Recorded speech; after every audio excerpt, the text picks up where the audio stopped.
Bonjour, je vais vous parler d'une plante qu'on peut très bien utiliser pour faire des barbecues, pour faire des grillades. Rassurez-vous, on est en hiver, on sort des fêtes. Il y a également des propriétés digestives avec cette plante. Je veux parler du romarin.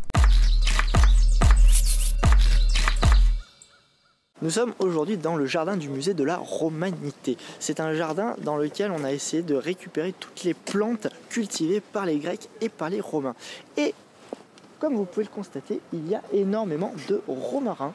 Donc le romarin, c'est un arbre qui est originaire en fait du sud. C'est un arbre qui aime la région méditerranéenne et il est adapté à cette région. On le voit au niveau des feuilles. Donc au niveau des feuilles, vous voyez, on a un aspect un petit peu ciré, un aspect ciré sur le dessus qui permet à la plante en fait de résister aux chaleurs, de résister au soleil. Et dessous, hop, vous voyez, c'est tout blanc. Et en fait, tout ce qui est blanc, ce sont des poils tecteurs, ce sont des petits poils qui permettent de capter l'humidité de l'air et qui va permettre d'apporter de l'eau à la plante. Tout comme chez l'olivier, oui j'aime bien faire des comparaisons, eh bien le feuillage il est persistant. Là vous voyez on est en hiver, on a toujours des feuilles, elles ne sont pas tombées. Et vous pouvez également observer des fleurs, regardez. Là vous avez des petites fleurs bleues, il y en a ici, il y en a là. Le romarin ça fait partie de la famille des lamiers. Alors avant on disait labier, lab pour lèvres. Et d'ailleurs si vous regardez, eh bien la fleur elle ressemble en fait à des petites lèvres comme ça. Bonjour. Mangez-moi, mangez-moi, mangez-moi. Et oui, en effet, la fleur du romarin, elle est comestible. On peut la mettre pour faire joli dans les plats, mais on peut également la manger.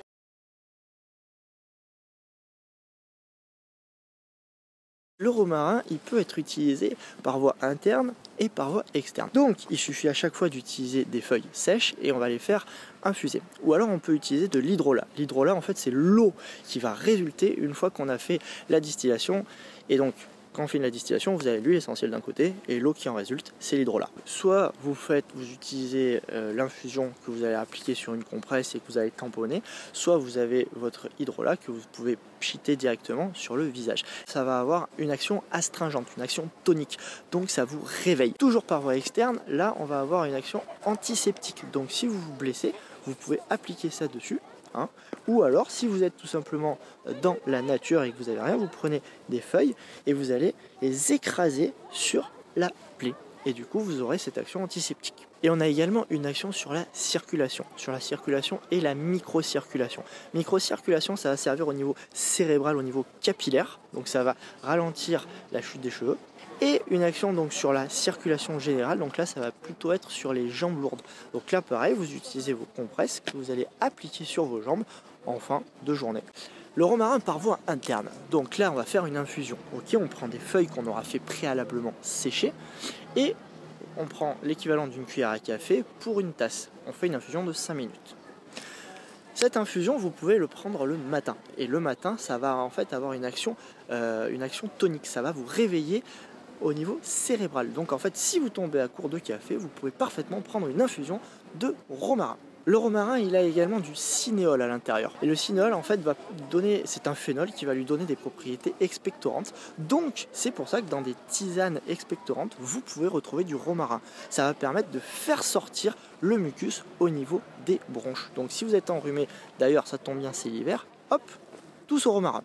Le romarin, vous avez remarqué, c'est amer. Et toutes les plantes qui sont amères ont une action au niveau hépatique. Je vous avais dit, après les fêtes, le romarin, ça peut servir. Ça permet en fait de mieux digérer. Donc, si vous avez un gros repas, eh bien, vous prenez une infusion de romarin à la fin du repas, ça va permettre de mieux digérer et de mieux digérer tout ce qui est graisse, tout ce qui est lipide. Ça également est une action hépatique, donc ça permet de nettoyer un petit peu votre foie. Donc le romarin, une petite cure après les fêtes, ça fait du bien. Donc là, vous êtes en train de vous dire, ok, je vais faire une cure de romarin. Mais quelle est la posologie? Vous faites une cuillère à café pour une tasse, donc une tasse c'est 250 ml, une cuillère à café c'est l'équivalent de 2 à 3 grammes et c'est une infusion de 5 minutes. Et vous faites cette infusion et vous la prenez plutôt chaude parce que ça améliore la digestion et vous faites une tasse après les repas.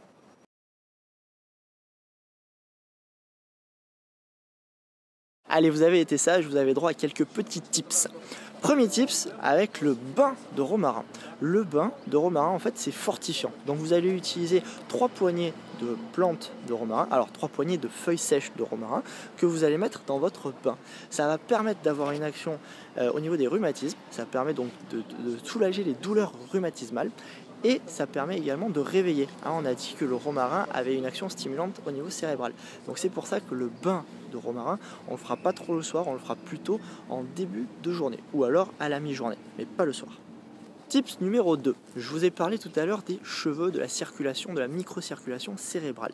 Et donc le romarin permet d'améliorer cette microcirculation et de lutter contre la chute de cheveux. Donc vous prenez votre shampoing, donc il faut que ce soit un shampoing doux, et vous mettez 2 à 3 gouttes d'huile essentielle. Donc là c'est de l'huile essentielle qu'on va utiliser pour avoir du concentré.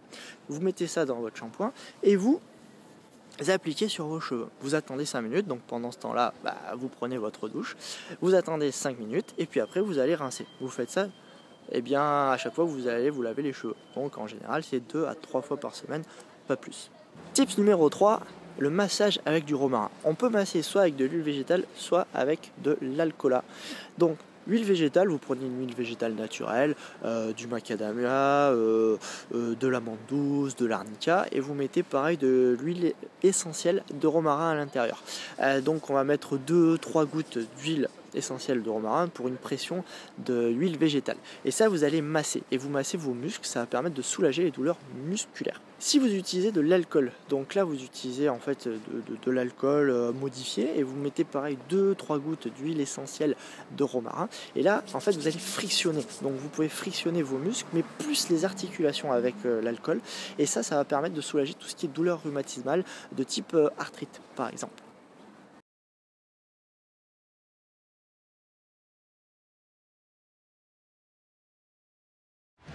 Retrouvez tout France Bleu sur francebleu.fr.